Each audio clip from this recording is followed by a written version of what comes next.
नमस्कार। तो आज मैं बात कर रही हूँ राधा अष्टमी की, जो इस वर्ष 31 अगस्त को पूरे भारतवर्ष में मनाई जा रही है। आप सभी को राधा अष्टमी की ढेर सारी शुभकामनाएं। मैं आज आपको राधा अष्टमी की कथा सुनाने जा रही हूँ। आप सबको श्री राधे राधे। तो चलिए कथा का शुभारंभ करते हैं।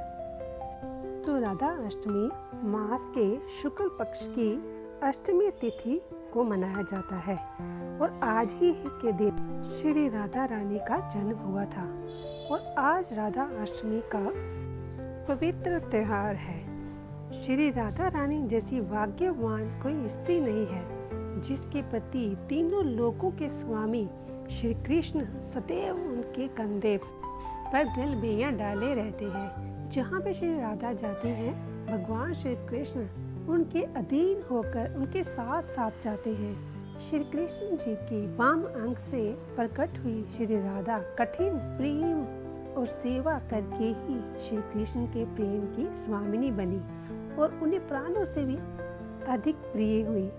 ये राधा अष्टमी के दिन सुनी जाने वाली कथा है, तो इसे बड़ी श्रद्धा पर संचित मन से पूरा अवश्य सुनिए।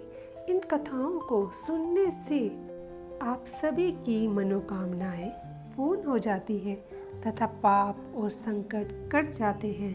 जो पुण्य 1000 कुंवारियों के विवाह से प्राप्त होता है, यानी 1000 कन्यादान करने से भी जो पुण्य फल मिलता है, वह राधा अष्टमी का व्रत एक बार करने से ही मिल जाता है।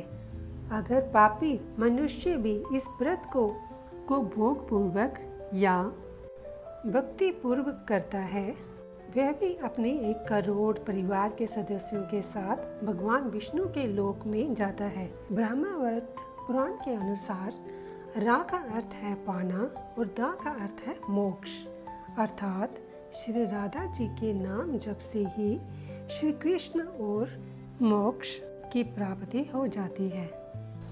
पूर्व काल में श्री राधा ने सतसुरंग पर्वत पर 1 सहस्र दिव्य युगों तक निराहार रहकर तपस्या की, तो इससे वह अत्यंत दुर्बल हो गई।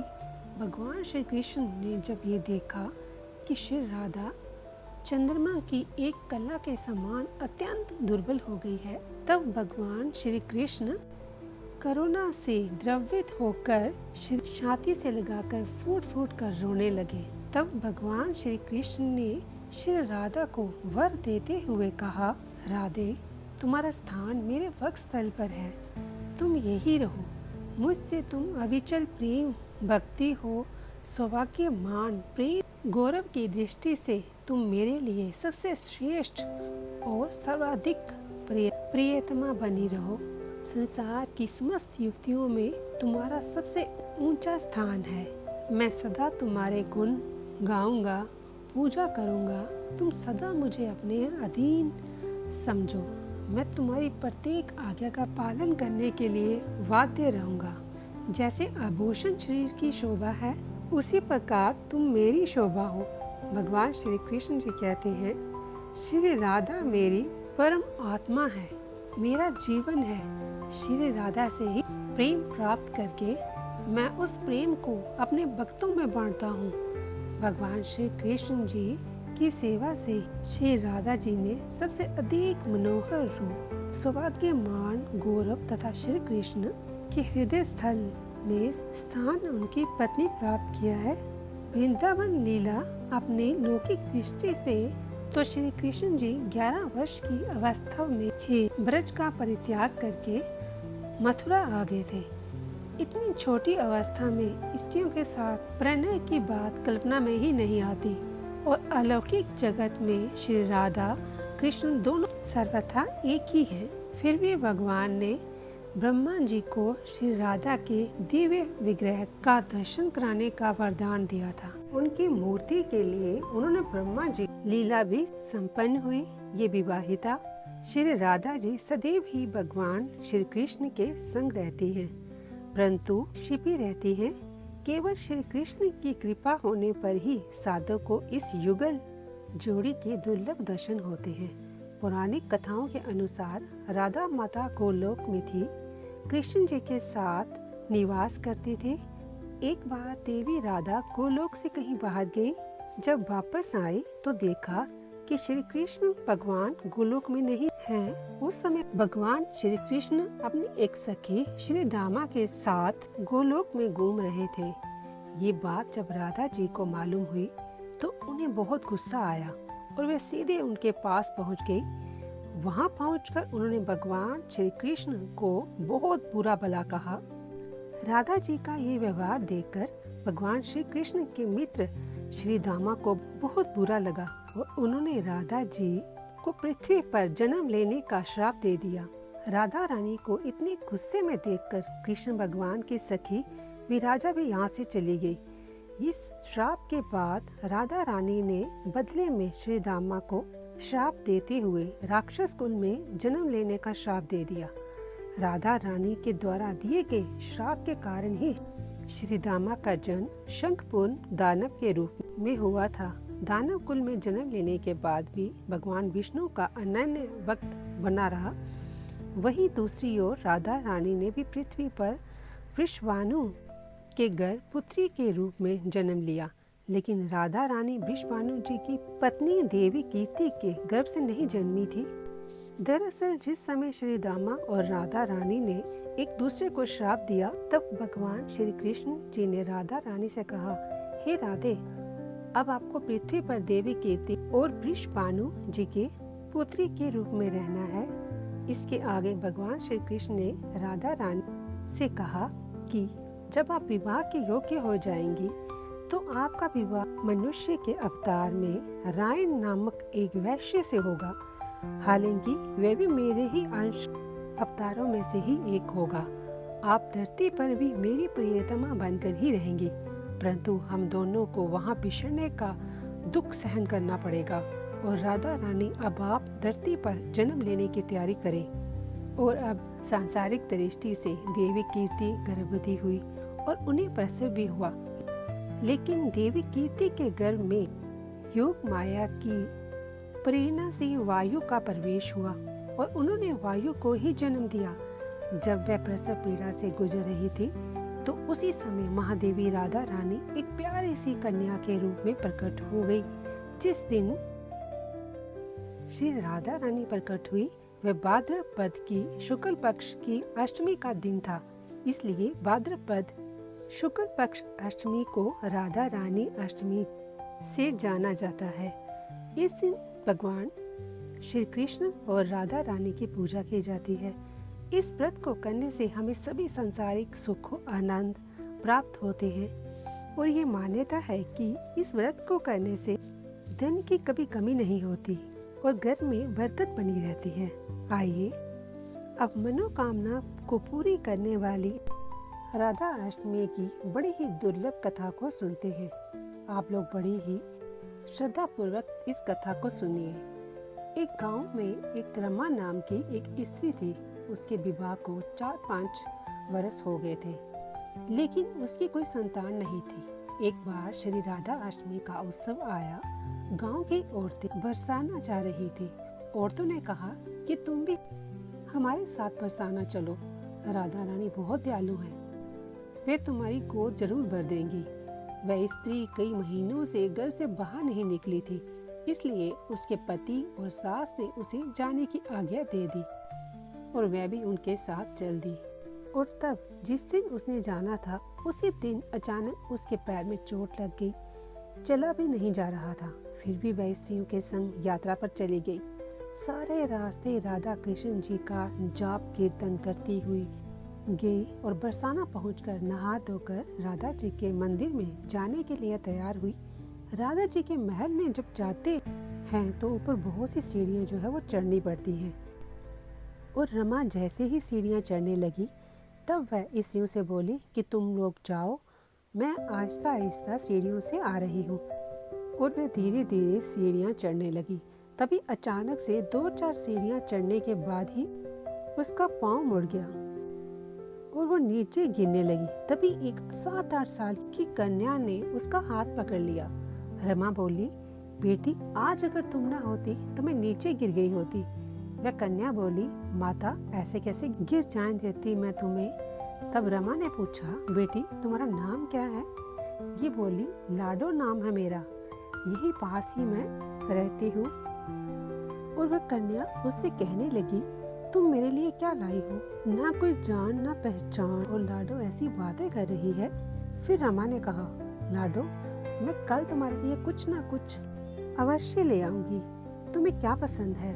तब लाडो कहने लगी, मुझे नथनी, गले का हार, कान के कुंडल, चूड़ियाँ, मेहंदी, घाघरा चोली, ये सब चीजें मुझे बहुत पसंद हैं, कुछ भी ले आना। इतना कहकर वह बालिका वहां से चली गई। रमा भी मंदिर में दर्शन करके लौट आई और उस कन्या के लिए उसने बाजार से गले का हार और चूड़ियाँ ली, और अगले दिन जाकर मंदिर में वह उसका इंतजार करने लगी। तभी वह कन्या सामने आ गई और उसने उसे वो चूड़ियाँ और गले का हार दिया।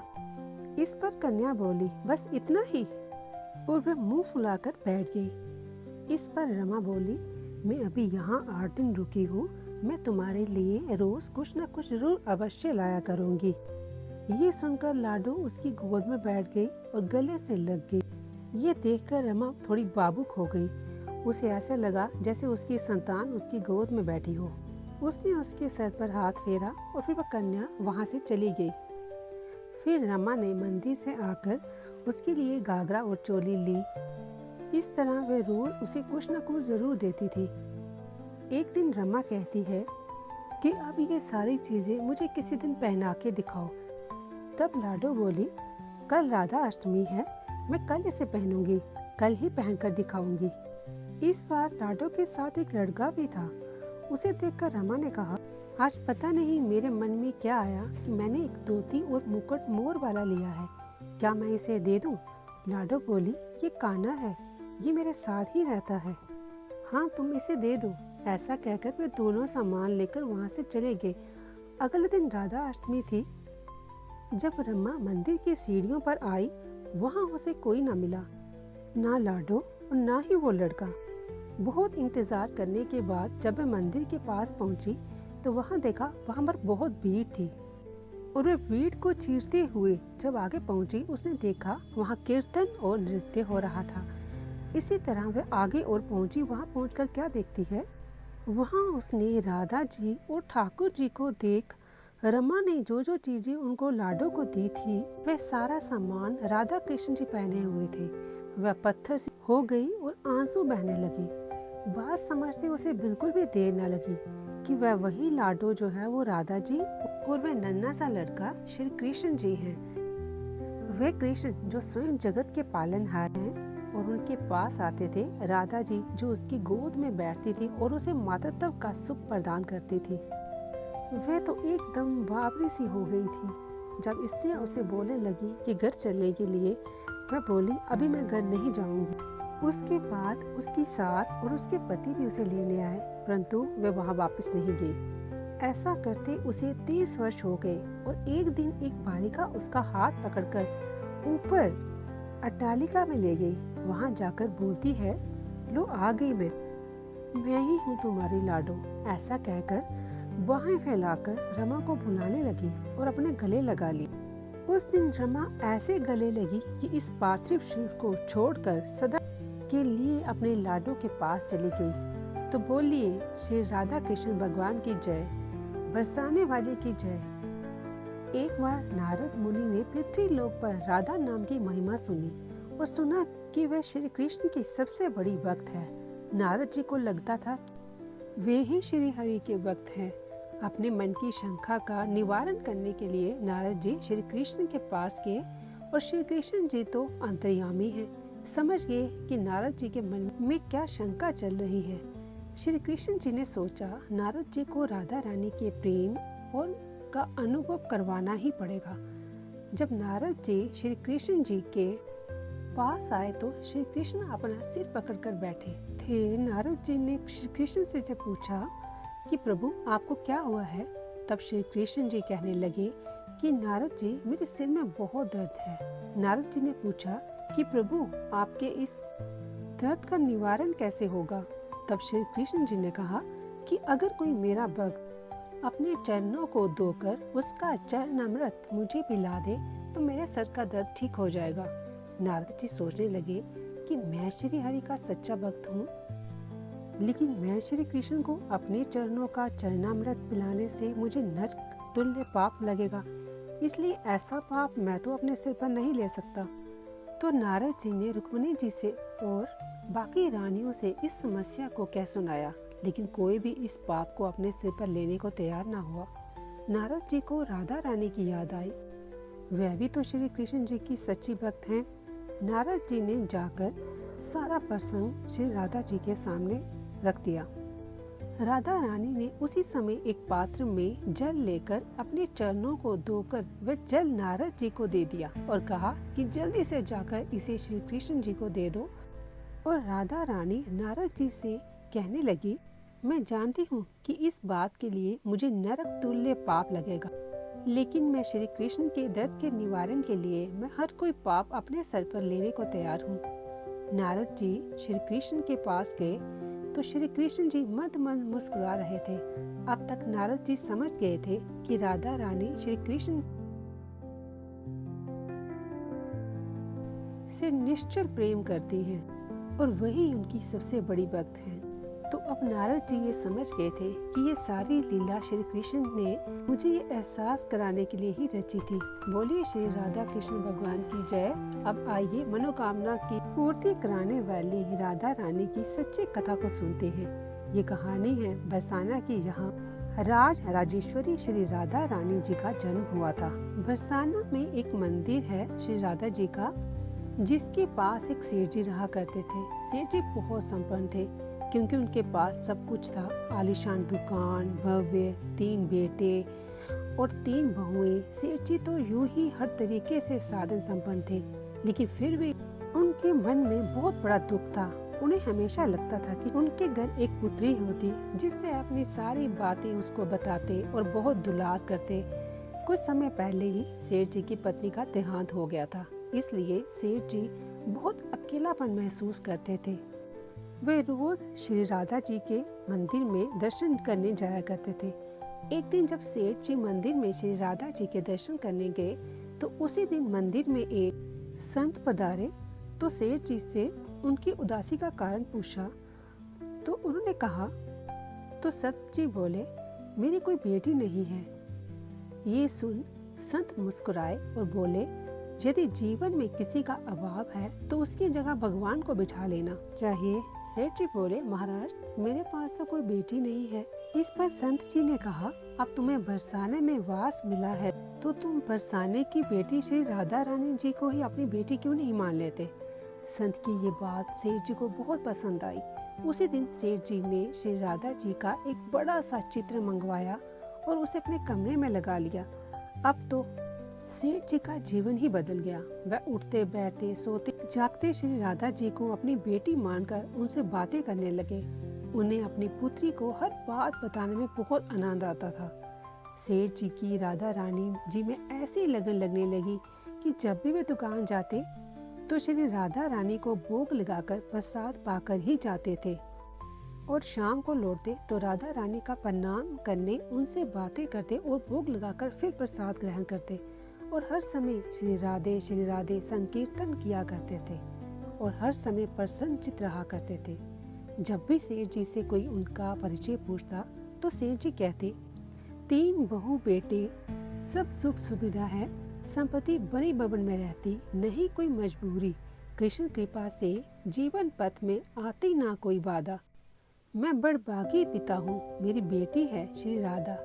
एक दिन सेठ जी के घर में चूड़ी पहनाने वाली एक मनिहारिन आई और तीनों बहुओं ने बारी बारी चूड़ियां पहन ली। अब श्री राधा जी को लगा कि आज हमारे पिता के घर में चूड़ी पहनाने वाली आई है तो मैं भी जाकर चूड़ियां पहन लेती हूँ। जैसे ही तीनों बहुएं चूड़ी पहनकर गई, श्री राधा जी प्रकट हो गई। मनिहारिन ने जब राधा जी का स्वरूप देखा तो उन्हें ये देखती ही रह गई। राधा जी बोली, मुझे भी चूड़ी पहना दो। मनिहार ने समझा सेठ जी के घर में कोई मेहमान आए होंगे। यही सोचकर मनिहार ने श्री राधा जी को भी चूड़ियां पहना दी। श्री राधा जी चूड़ियां पहनकर एक कोर्ट में जाकर अंतर्ध्यान हो गई। सभी को चूड़ियां पहनाकर मणिहारन हमेशा की तरह चूड़ियों का पैसा लेने सेठ जी की दुकान पर चले गई। मणिहार को देखते ही सेठ जी बोले, घर पर चूड़ियां पहनाने गई थी, ये लो तुम्हारे पैसे। सेठ जी ने मणिहार को हर बार की तरह उतने ही पैसे दिए। मणिहारन बोली, इस बार तो सेठ जी मैं ज्यादा पैसे लूंगी। मैंने घर में 3 नहीं बल्कि 4 जनों को चूड़ियां पहनाई हैं। सेठ जी बोले, हमारे घर में तो 3 बहुओं के अलावा कोई और है ही नहीं। फिर वे अपने रोज के नित्य कर्म में लग गए और रोज राधा राधा बोलते श्री राधा जी को प्रसाद का भोग लगाए और भोजन करके वे सो गए। उस रात सेठ जी को स्वप्न में राधा जी प्रकट हुई और वे बहुत उदास थी। उनकी आंखों में आंसू थे। सेठ जी ने जब इसका कारण पूछा तो बेटी उदास क्यों हो? श्री राधा जी बोली, आज मेरा मन बहुत दुखी है। मैंने आज अपने पिता का घर समझकर यहाँ इस मणिहार से चूड़ियाँ पहनी थी, परंतु पिताजी आपने उस मणिहार को मेरी चूड़ियों का मोल क्यों नहीं दिया? पिताजी, आपने मुझे बेटी तो मान लिया, परंतु आपको मेरी याद नहीं आई। आपने मुझे बुला ही दिया, इससे मैं बहुत दुखी हूँ। ये सुनकर सेठ जी सपने में ही रोते हुए बोले, बेटी मुझे क्षमा कर दो, मुझसे बहुत बड़ी भूल हो गई। सेठ जी तुरंत नींद से उठ गए और उनकी आंखों से आंसू छलक रहे थे। उन्होंने तुरंत तिजोरी में से पैसे निकाले और मणिहार के घर की तरफ चल दिए। सेठ जी ने मणिहार के घर का दरवाजा खटखटाया और उन्होंने उसके चूड़ियों के पैसे दे दिए। ये देख मणिहारन भी चौंक गई और सेठ जी से पूछा तो उन्होंने कहा कि मेरे जैसा बड़भागी कोई नहीं है। मणिहार बोली, सेठ जी क्या हुआ? सेठ जी बोले, मैंने राधा जी को अपनी बेटी बनाया, परंतु मैंने उन्हें कभी अपने नेत्रों से नहीं देखा, लेकिन तुमने आज उन्हीं राधा जी को अपने हाथों से चूड़ियां पहनाई। आज तुम्हारे जितना भाग्यशाली इस धरती पर कोई नहीं है। मैं तुम्हें अपनी पुत्री की पहनी हुई चूड़ियों का मूल्य चुकाने आया हूँ। ये कहकर सेठ जी ने रुपयों से भरी हुई थैली मणिहार के सामने रख दी और कहा, इसमें से जो भी लेना चाहो तुम ले सकते हो। जब मणिहारन को सच्चाई का पता चला तो उसकी आंखों से भी आंसू की धारा बह निकली।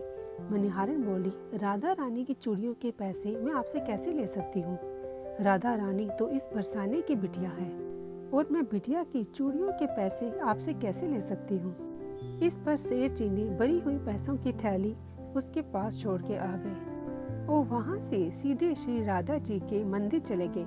उस दिन के बाद सेठ जी ने सब कुछ छोड़कर संन्यास ले लिया और अपना शेष जीवन राधा जी के मंदिर में जाकर श्री राधा जी की भक्ति करते करते ही सारा जीवन व्यतीत कर दिया। जय श्री कृष्णा, जय श्री राधे राधे।